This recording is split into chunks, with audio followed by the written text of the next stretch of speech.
Hello and welcome to Heavy Metal Rex. My name is Wace, and today I wanted to take time to answer a couple of the questions that I've been getting in my comments for the past couple of weeks, and pretty much every time I post any of my research videos. If you've been on the channel for some time, you know I drive my car a lot, and then I bring you everything that I record from those drives. If you haven't been on the channel, you definitely want to check out my playlist for vehicular acceleration testing, which is just my way of testing this car between other cars. No ego involved, nothing about, it's not about winning or losing. For me, it's all about the delta between these two vehicles, or particularly my 2022 WRX and whatever car that I find on that day.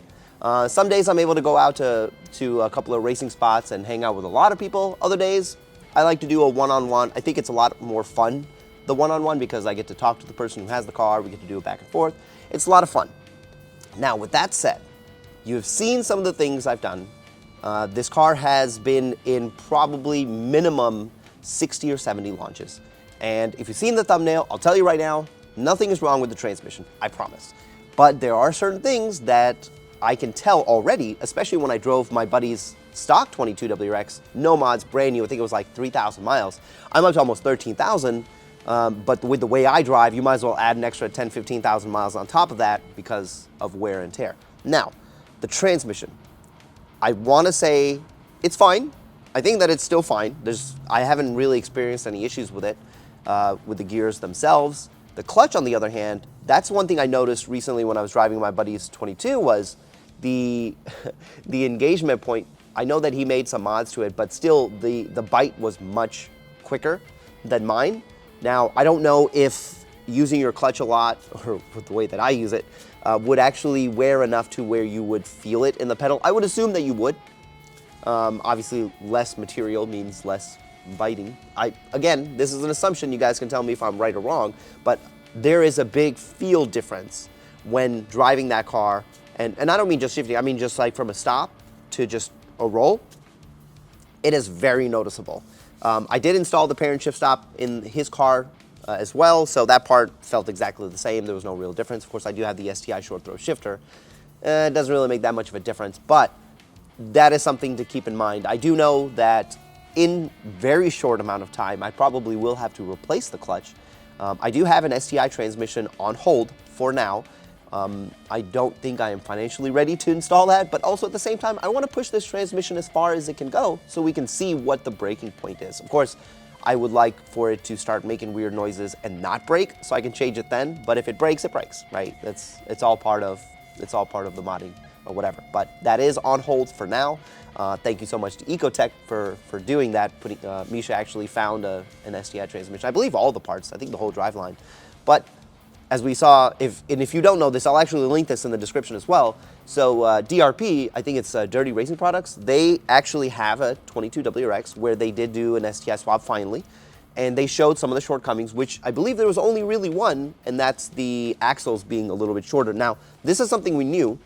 We have seen other people do the swap, but you never really hear about what's happening with them, how do they drive their car and all that stuff. So there's no real indication of what's happening with their swap, but DRP actually, Dirty Racing, DRP, yeah, sorry. They actually posted a video showing that there is some play in the axle. Now, I will admit, when I watched that video, I didn't see a whole lot of play, and I'm not saying that it isn't there. Of course, it's different when you're, when you're, when you're shaking an axle, but that's something to keep in mind. I'm sure in very short amount of time there will be aftermarket axles. So transmission, it's fine, but I'm starting to see that the clutch is starting to go, not that it's starting to go. I can still drive it, no problem. I can see that there is wear, and of course there should be wear. I use this clutch for all that it's willing to give me. The parent parts. Somebody actually mentioned this about the intake. They were a little disappointed about the intake, but I want to tell you right now, there's nothing wrong with all these parts. They're fantastic. Graham and I have been doing e-tuning for the past week or so. No problems whatsoever. He just feels that the car is definitely feeling a lot better. There's a bit more air. I do have the parent front mount, which I'm going to test fit probably one of these days, but I don't want to put it on just yet because we have a dyno day and we want to go back and forth. So let me talk a little bit more about those parts. So the intake is still doing really well. I haven't gotten around to moving it to the left. I just don't have the time these days to mess around with the car as of late. I actually do plan to do that soon. I do think I can move it a little bit more. The turbo inlet is fine. Looks like the diverter valve is doing just fine. The EGR part is doing great. We have a lot more air coming in. The intake, actually I want to redo my sound video because the intake is now giving me those nice whoosh whoosh noises on acceleration, which I had mentioned that it wasn't as loud. It's almost as loud as my Burger Motorsport one now, and I think it is fantastic. So if you have the option, I definitely suggest this intake. Now, of course, most of the intakes will give you what you are looking for in terms of noise and in terms of power. I'm not going to comment too much of that until we get this on the dyno and see exactly what kind of power this is putting out, if there's any differences. Graham did say that there really hasn't been any difference, any major difference between the ETS intake, the Burger Motorsport, and now this one. So really, it's up to you. It's personal preference. If you like the red piping, go for it. If you don't, no big deal. You have options on the market. So just something to think about.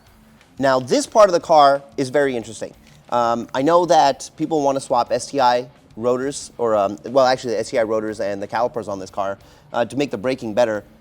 This is the biggest issue right now with the 21s, of course. As we all know, the VA WRX brakes suck. The brakes on this suck as well. I haven't had a whole lot of instances where I've had to push the brakes that hard, except for that night then when we were racing that purple STI or that blue purple STI, when we were going on these long stretches, going almost 100, 115, 120. When you run out of road, you got to stop the car. And it was only maybe 2 or 3 times where I ended up having to do that before the brakes started to fade. And I mean fade. It was crazy how much of a difference it is from it just being stock to, or just from it being fresh brakes to just pretty much useless. That is going to be a big issue. Now, I also can't confirm if it's just the stock brake fluid because it's still just running .3. I haven't changed over to .4 yet.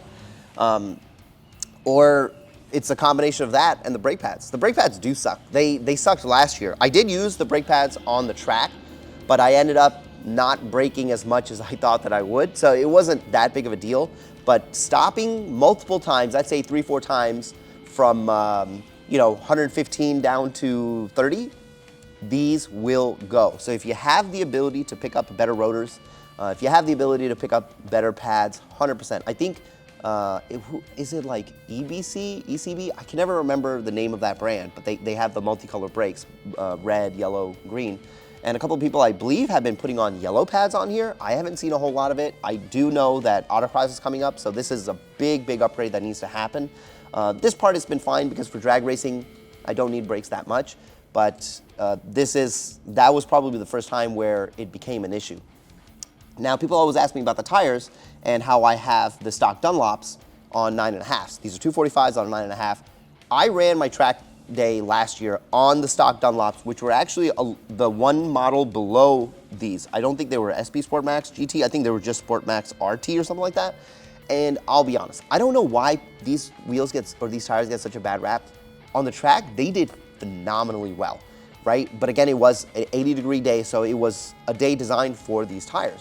I didn't really see an issue, and I don't believe I'm going to see an issue this year either. I do eventually want better tires. Now, I'm not saying this is like the best tire in the world, but like as much as people complain and like bandwagon on the hate on these tires, I think it's unreal. Like they're very good. Last year, I was racing a ton of Miatas with fantastic wheel setups, great suspension, and there were some that I was catching and beating, and it was because of the tires. Now, of course, I was getting better at the track, but I mean, these people were like veterans.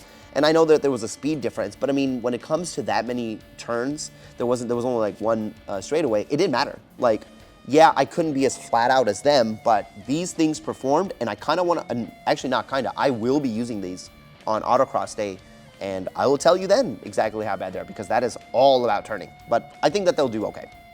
So the last thing I want to touch on is tuning.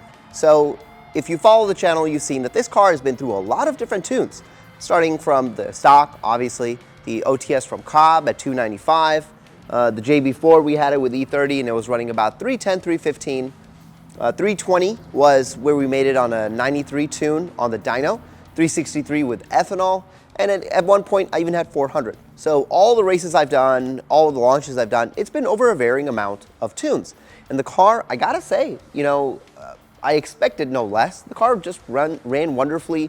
through all of those, even with the different parts that we put on. I know that I did run into a code the other day, but I think that was more my fault than anybody else because I installed the part. So overall, if you bought this car and you're wondering like if it's gonna last and you wanna throw on an intake or an OTS or even just like, you know, an exhaust or whatever, trust that the car is gonna be fine. The car it's surprisingly rigid. It is a solid vehicle. I wouldn't really worry about some of the videos you guys see online with like people's transmissions messing up or people's engines blowing up. I think those are particular anomalies, and there's really not enough information in those videos to even tell you exactly what happened. It's just you get scared, you see it, and you worry, and that's pretty normal. I'm not particularly worried about my car and the things that I do to it.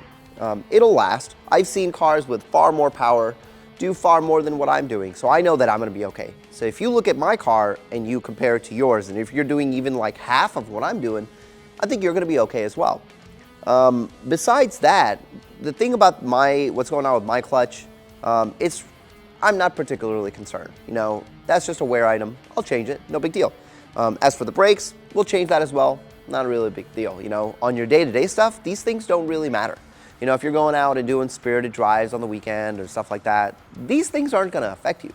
You know, so I wouldn't even take this video with just a little bit of grain of salt because it's my experiences, and my experiences are far different than your guys' experiences. So the car has been tuned for, I'd say, total, I think I started messing with the OTS and JB4 maybe at like 3,000 miles, and I think at 4,000 is when I got my dyno tuned. So I'm now at 13,000. So it's a good amount of miles to be tuned. And then if you take what I've been doing with the car, you could multiply that by 2 or 3. So if I've been tuned for almost 10,000, 9,000 miles, really I've been tuned for 18 or 27,000 miles because of how I drive the car. That is very important. Besides that, I hope videos like this do help you. The reason why I wanted to do this was, again, I try to answer all the comments I get. Lately it's been a little bit harder for me because not that I get so many, it's just that school's been busy, my daughter's school's been busy, work's been busy, so I haven't really been able to get to all of them. And pretty much every race video I post, somebody always somewhere is like, oh, transmission's gonna blow, engine's gonna blow, everything's fine. Anyway, I hope you guys enjoyed the video, and I will see you in the next one.